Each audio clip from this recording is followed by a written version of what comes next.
Hi, welcome to Audiobook Academy. This is a self-paced audiobook. There's no need to keep an eye on things. Just pay attention. Thank you for taking the time to listen. This is a book summary of The Happiness Project, or Why I Spent a Year Trying to Sing in the Morning, Clean My Closets, Fight Right, Read Aristotle, and Generally Have More Fun. By Gretchen Rubin. When you're trying to find happiness, the more difficult it is to find. Gretchen Rubin, a lawyer turned author, proposes in The Happiness Project that instead of searching for happiness, we become more aware of life's joyful moments. There is a chance we'll be surprised by the joy, as Wordsworth put it. It's the culmination of an idea, a year-long happiness project, where Rubin dedicated each month to a theme, to allow more happiness into her life. This stunt genre-style book chronicles the 12-month adventure of test-driving wisdom of the ages, historical lore, cutting-edge scientific research, lessons from popular culture, and good old common-sense advice. How could she bring more happiness into her own life if it were possible? It all came together on a rainy Tuesday afternoon for Rubin, a city bus. A couple of things dawned on her as she sat in her seat on the bus. 1, she wasn't happy, and 2, nothing was going to change in her life except for her, unless she did something about it. We might assume that happiness is a personal pursuit that is unique for each individual. As far as the Happiness Project is concerned, how might it apply to our own journey? Rubin hopes that hearing about her Happiness Project will spur us on to begin our own. Despite the fact that each person's happiness project will be distinct, it's always interesting to hear about how others have found happiness in different ways. Rubin's primary concern is less with the age-old question, what is happiness? And more with the pragmatics of happiness. We'll briefly go over the basic steps of Gretchen Rubin's Happiness Project, which she recommends that we focus on doing on a daily basis to lay a foundation for more moments of happiness. Because we don't have the entire year, we'll focus on just 3 of the book's many lessons. We'll examine the foundations of happiness, focusing on our vitality and the ways in which social ties and spirituality help boost happiness. Furthermore, we'll explore a wide range of traditions, from the familiar to the esoteric. You'll be one step closer to finding the answers to your own questions about happiness and how to begin your happiness project. Have you ever thought about winning the lottery? Surely, you've imagined the bliss and contentment you'd experience if all of your worries and anxieties vanished. Lottery winners are known to experience a variety of interesting and perhaps unexpected events, according to research. After the initial euphoria, they tend to return to their pre-existing level of happiness. It is argued in favor of the set point theory that a person's basic level of happiness does not fluctuate much. Assumption: our happiness is largely determined by our genes and the personality traits we develop early in life, according to this theory. Since it's a set point, it begs the question of whether or not we can improve our level of happiness over time. Is it true that some people are born with a more positive outlook on life than others? According to current research, when it comes to a person's basic level of happiness, genetics account for about 50%. However, science shows us that we can still increase our happiness within our own set point range.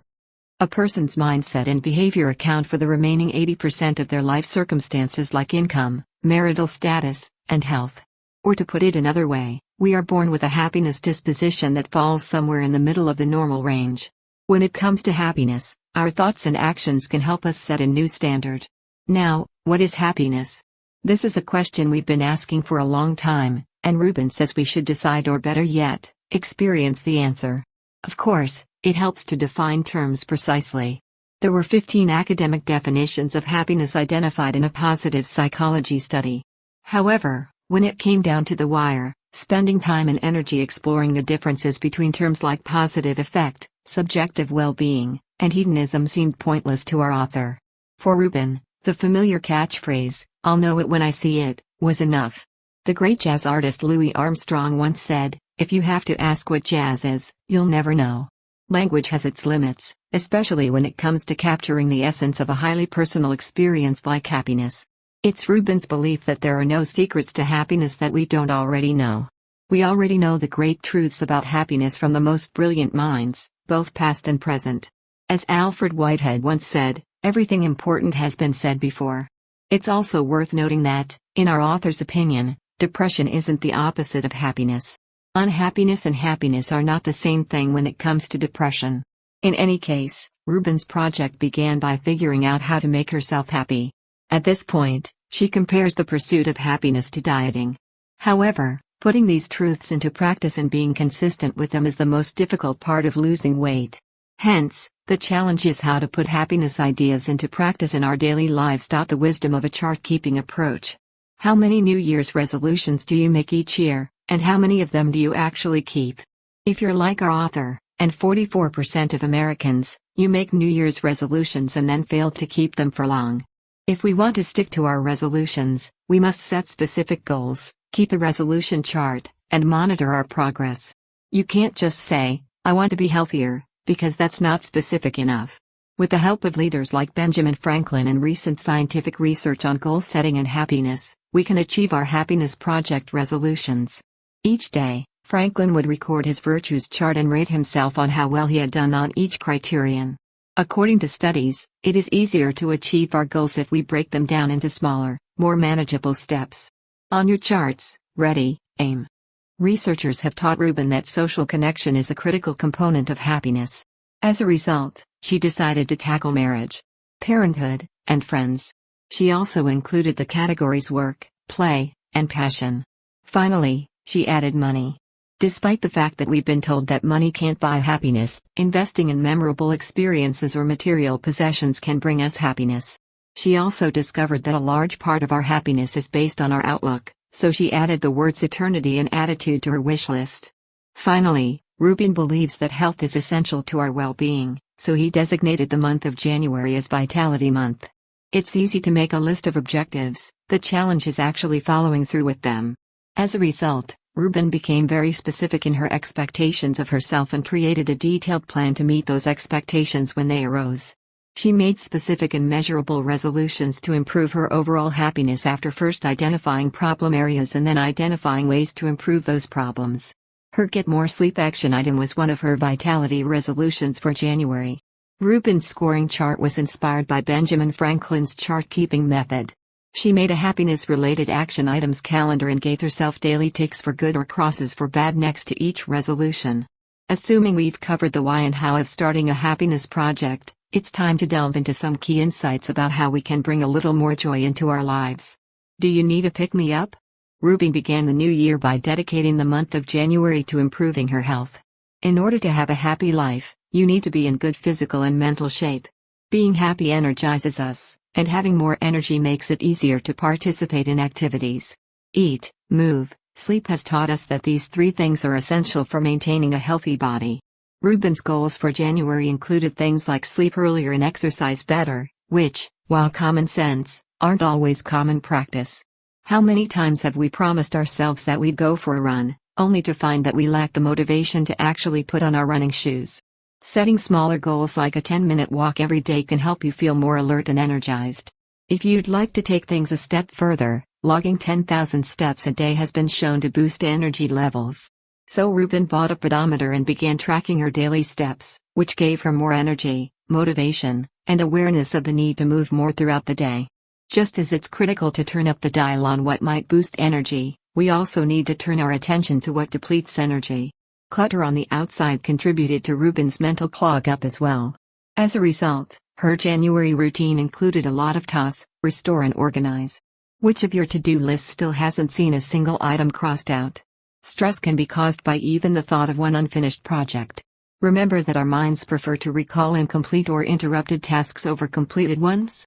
Zagarnick Effect. Our brains constantly remind us of tasks we've started but haven't finished, draining our mental energy reserves.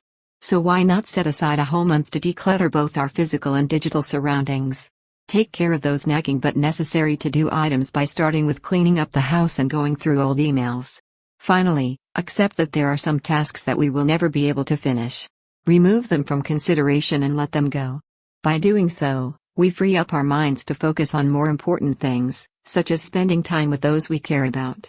This brings us to the next lesson, which is the importance of building relationships. The ability to be happy is directly correlated with one's ability to maintain harmonious interpersonal relationships. Rubin's goals for the following month centered on cultivating a more loving disposition toward others. Researching relationships, Rubin came to two important realizations. You cannot change your partner, you can only change yourself, and what you do every day rather than once in a while matters more than what you do once in a lifetime. Quit nagging, fight right, and give proofs of love were among the resolutions for February. The no nagging rule may appear simple at first glance. Rubin, on the other hand, had to put in a lot of work to become more deliberate and aware of the impact her words and actions had on her relationships. However, it was a success. Even one word, like garbage, can have a profound effect on someone's mood and reduce the stress that comes with nagging. While fighting with our significant other can be filled with negative energy, Rubin made a conscious effort to look for the light in the fight. Rubin wanted to change this. If there was going to be a fight, she decided to go into it with the mindset that she and her husband would both benefit. She was willing to compromise when she could, and even had a good laugh when it was possible. Negative experiences and feelings are more easily and deeply ingrained in our brains, according to research. For every negative action, it takes about 5 positive ones to repair a relation. Keeping this in mind, we can work to reduce unnecessary negative actions and feelings, and make room for positive ones, in order to improve our relationships. Rubin hoped that by performing small acts of kindness for those around her, she would leave a better world for others. There was no expectation of anything in return for these. According to our author, everyday niceties are more important than lavish gifts once a year. This brings us to the question of whether money can buy happiness. An increase in well-being can be achieved by spending money wisely. There's some evidence that most people don't spend enough time thinking about how money can make them happier, according to Rubin's Happiness Project findings. Unpacking the controversial notion that money can buy happiness is worthwhile. When money or health is a problem, you think of little else. When it's not a problem, you don't think much about it, she says. But what if, along with our financial worries, we also developed a proactive approach to our financial spending? Rubin holds that our choices about how we spend money, whether we're rich or poor, can either enhance or detract from our happiness. In order to achieve our desired levels of happiness, we may have to spend a small amount of money from time to time. Rubin, for example, spent money on a party for her sister in order to strengthen their sisterly relationship. A few years ago, she bought a high-end food processor, which she has happily used ever since to make fruit smoothies for herself and her family. Educating yourself on what not to buy is just as crucial as learning about what to buy. You may be familiar with the term gym membership effect, which describes how most fitness centers generate revenue.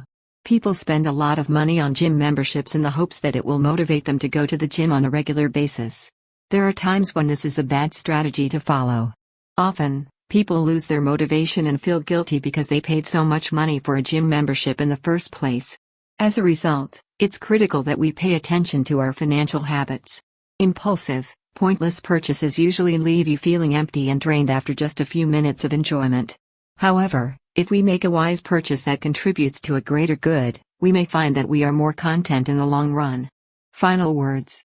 The central thesis of Rubin's book is that while everyone's definition of happiness is different, we can all work to improve our own levels of happiness through various methods.